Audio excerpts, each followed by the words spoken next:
In other news, the Eastern Cape Small-scale Fisheries Summit, which aims to strengthen engagement between government and communities, is underway. Artisanal fishers claim they are not receiving enough support. Newzroom Afrika's Liyema Vumisa is following that story for us from Mthatha and joins us now live. Liyema, what's some of the other issues being raised there?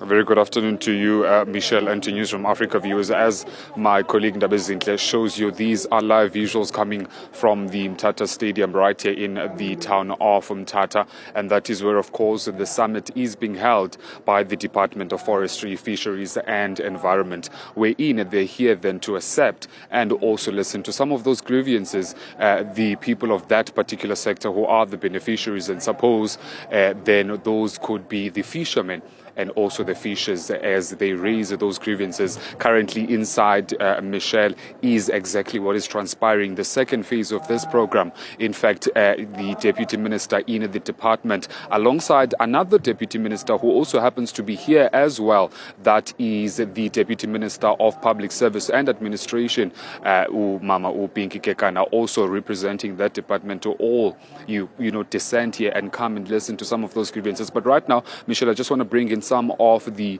people who are in fact representing those different kinds of people then that have their grievances. Perhaps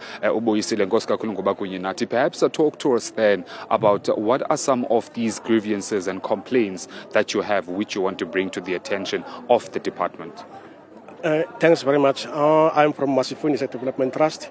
One thing that we would like to say to the minister, they must make sure that at least whatever is written in the policy, it must reflect in their regulations. Because here we have a policy that speaks nicely about the small-scale fisheries, but when it comes to the implementation of the policy, the regulation contradicts what is written on the policy. Secondly, there was a court judgment that recognizes the customer rights. But if you go to an area of Dwasaktoepe here in Eastern Cape, you will find it out that the agency which manages the MPA in Dwasaktoepe, they are clueless about the court judgment.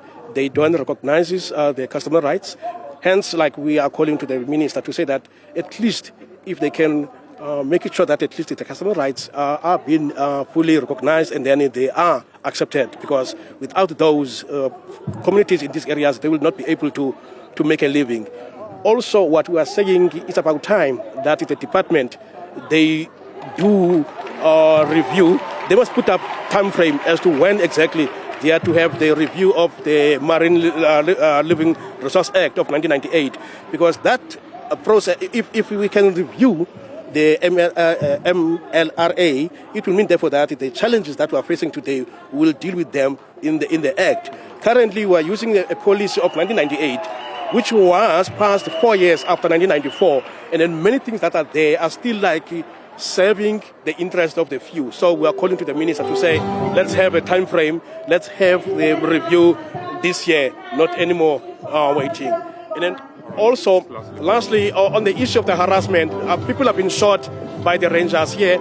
We have a number of people of which who are now deceased. Some of them, they are permanently disabled out of the violation which is coming from the ECPTA. So we are calling to the minister to say that let's take those of which who are responsible for that into account. Thanks.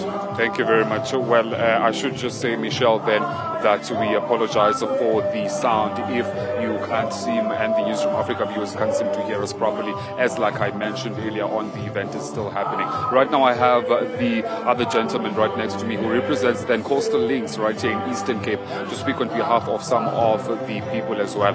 Tata inkosi kakhulu ngokuba kunye nathi. Ingaba nina mhlawumbi nikhala ngantoni mayelana nemiba eyamane apha kule ocean economy? Thina singabalobi, igama lami nguNsindiso Nongcavu, suke Port St John's. Singabalobi abakhasayo, sikhalela ukushiywa ngasemva ngurhulumente. Why nisithi sishiywe ngasemva? Ngo-2018 babe nesithembiso esithi bazawuthatha ezi cooperative bazigaqise, zifunda ukuqinqa. But i-department iyashiya, right ke sizothi ne-COVID-19 nayo ibe negalelo. Kodwa ke liso sike lalide kakhulu ithuba i-department ingabonakali kuthi. nikhe nazama mhlawumbi ukusa izikhalazo zenu ngaphambili kumasipala wengingqi leyo yaye impendulo iye yathini? umasipala wethu wasePort St Johns sihleli naye amatyeli ngamatyeli kaba ngo-2002 babenayo ngo-2002 babenayo isapoti abayenzileyo basithengele ifriji kunye nee-cooler box umasipala. But kunyaka ophelileyo siyenzile ibhajethi kunye nayo umasipala yoba bezosithengela igiyezi, kodwa kange sizibone igiyezi asikafumani impendulo. Kudala ke kulo nyaka sicela imithingi kunye nomasipala aside sifumane impendulo iyo.